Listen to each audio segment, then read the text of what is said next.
Replacing the sensor. To replace the sensor, you will need to remove the top deck. To do this, use the 5mm Allen key to undo the following bolts: the top deck bolts,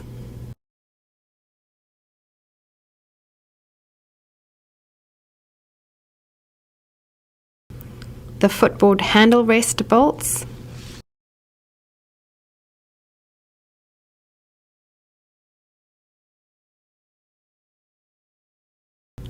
and the forward riser tie rods.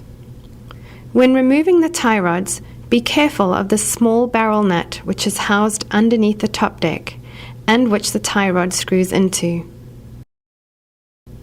Once all the bolts are undone, gently lift the top deck, making sure all the shafts and pulleys stay in place.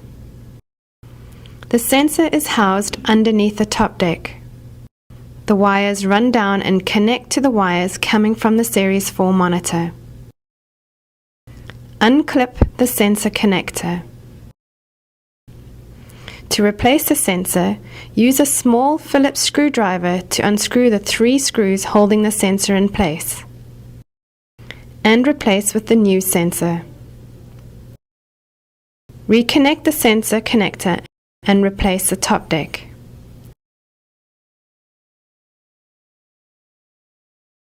Gently feed the wiring in underneath, making sure the wiring is back in place correctly.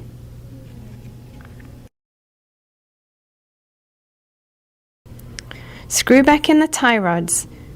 Use a flathead screwdriver or your fingernail to line the barrel nut up correctly for the tie rod. Gently tighten with the 5mm Allen key.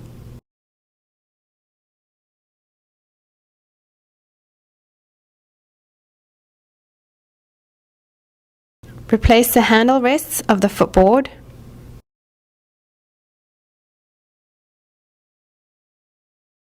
The flattened end of the handle rest is in a downwards position for the handle.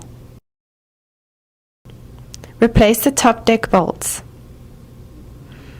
Tighten using the 5mm Allen key. Be careful not to over-tighten these bolts.